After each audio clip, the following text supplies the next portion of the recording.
guys! As most of you guys know, I use train transport probably 80% of my life, meaning that wherever I want to go, depending if it's to see friends, meetings, or just university, I have to get on this stinking train to get to the stinking location, which costs stinking money. But anyway, as I was at the station one day, I caught sight of the Metro newspaper. No, I haven't been paid to say anything about the Metro newspaper, but I absolutely used to love the Metro newspaper, and I probably used to get it every single day. And when I wasn't getting the train, I was kind of bummed about the fact I couldn't read one. But that slight obsession stopped, and then I just kind of stopped getting them until one day I walked past a stack of newspapers and thought, I'm gonna pick this up. And then when I read it, I found this. It's a 2-page spread all about happiness. There's an article about happiness, there's recommended books you can read, and there's like a top 10 little bit down here, which is what this entire video is about. There are 2 ways I could have gone about this video. I could have A, just pretended that I made up these things myself and just gonna read to you a script that I made using my own brain, or B, tell you that I found it in a newspaper and just read it out to you, which isn't as exciting, but I just had to do it.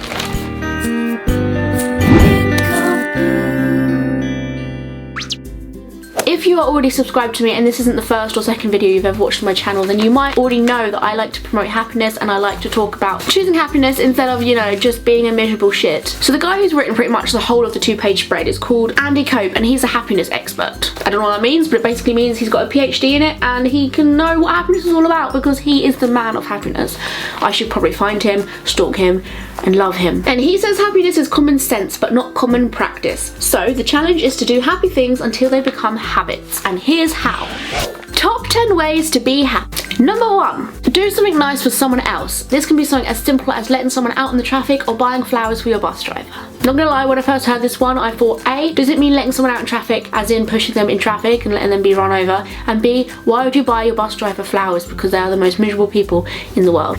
But all seriousness, I love this one because when I'm having the odd occasional 10 seconds of my day feeling nice and I do something nice, it does give you a little bit of a buzz and a little bit of a high, and it's kind of a nice feeling because you're putting yourself out there to make someone else happy, and then when you realise that there are such things as happy people, it makes you feel happy and good. Don't push people out in traffic, you know, if you're driving, let them go across instead of stopping and telling them to bugger off. And bus drivers are lovely people, they just have to drive around all day and cope in traffic all day, which can probably in turn make you feel a little bit shit. They would love a bunch of flowers probably, some red ones like their bus. Number 2, tell somebody when they've done something good. For example, make a point of praising someone when they do good customer service, or thanking your teenager when she comes downstairs with her empty mugs and plates, because teenagers love to leave them in their bedroom to rot away forever so they mould into this fluffy cobweb of doom. This newspaper is obviously aimed more at parents and older people, so considering most of you are probably little tiny gremlins, thank your parents. They run rings around you and they do not have to do that. They could just drop you and leave you as soon as you hit 18, but if you're 18 years old and your mum and dad's still an angel, be like, thanks mum, thanks dad, you're cool.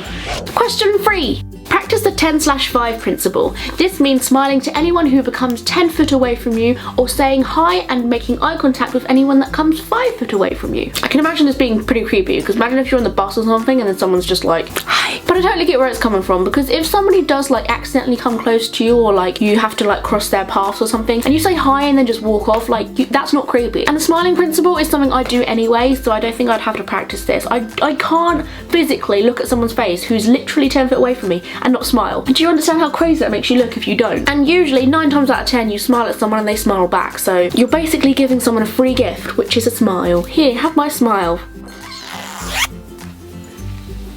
Number 4, say nice things about people behind their back. This works as a double whammy because it will not only get back to them and they will find out you're saying really nice things, but it will also make the people you're talking to think you're really lovely, which you are. I really like this one because too many people bitch about people these days. All I get from my friends is bitching about my other friends. I just get like bitching about celebrities or just stuff which I could not possibly care about in the slightest unless you put a knife up to my neck. Try saying something good for once, because it might make you feel a little bit better about yourself, and it'll make other people feel a little bit better about you. Number 5. Most people have an internal critical voice. Challenge it. Next time your voice is telling you that you're stupid or dumb, say it is wrong. Find a positive inner voice. Please note, do this silently in your head. You might look crazy if you don't. This is a good one because it's something that I could probably deal with. Although as I've got older, I've kind of cared less about my internal critical voice because I've just thought, yeah, internal critical voice, you may have existed a few years ago, but you've literally made no difference in my life through saying things that might not necessarily be true. Number 6. Appreciate that your happiness is bigger than you. Its effect infects people 3 degrees removed from you. I like this one. There's not much to say about it, but I know that I like it. Number 7. Practice the first 4-minute rule, and that is to basically be your absolute best for the first 4 minutes of arriving to work, being in a meeting, getting home, etc, etc. Your brilliance will be infectious. I love this because I completely understand this. I've kind of tried doing this anyway before I heard this. I think when I get into uni or something, I'm like, right, okay, let's start off the day how we mean to go on. Like, it just carries on, like, without you thinking about it as the day goes on. But if you start the day like you're walking into your room with a really glum look and everyone's looking at you just to be like, she's having a bad day, so that makes people think, oh, she's having a bad day, I don't feel as enthusiastic about the day, and then people go home. Number 8.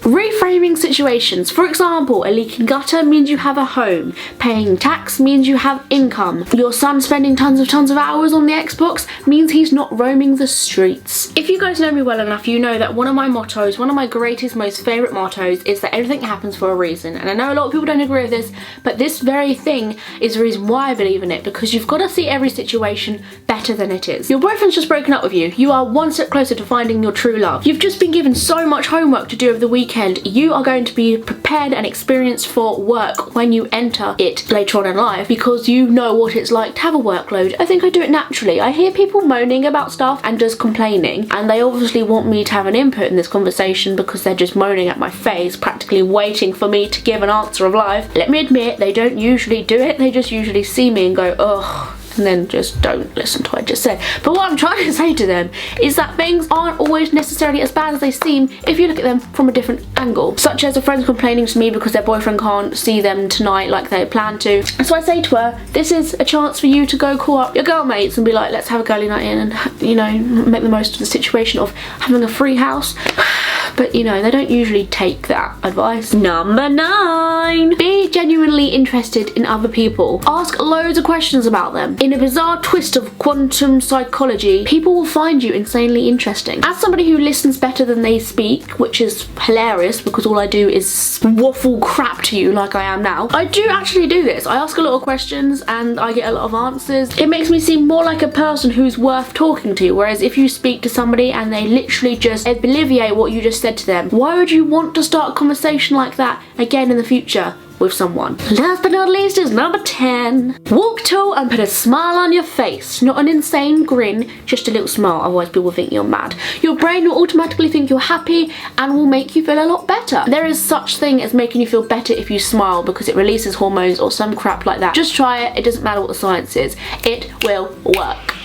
And they are actually all the 10 things. Let me know if you take part in any of them already, or let me know if you take part in them now you've heard this, and then leave me in the comments how it worked for you. I definitely agree with all of these. I wouldn't be sharing this in a video with you if I thought they were all naff. There is actually another article here on the same 2-page spread called Happiness. It's all about your undies, meaning underwear. And I was going to read it in this video as well as giving you that top 10 thingy majiggy just a minute ago, but I thought it may be a little bit long. If you want to see me make another video on happiness and include this article, then let me know and I'll get straight to it. Thank you very much, Andy Cope, psychology happiness man. You made this video possible. Thank you guys for watching. You made this video even more possible, and I will see you in 3 days time. Love you so much. Stay positive, stay happy, stay awesome, and good night from me. Make sure you take part in being happy. Woo, bye. And now I have a cosmic bag. I am basically one big sassy ass Tumblr girl. I'm not really though. I'm really not. Look at me. And I love this so much, and I fell in love with it, and actually got this for the littlest price ever, £4.74.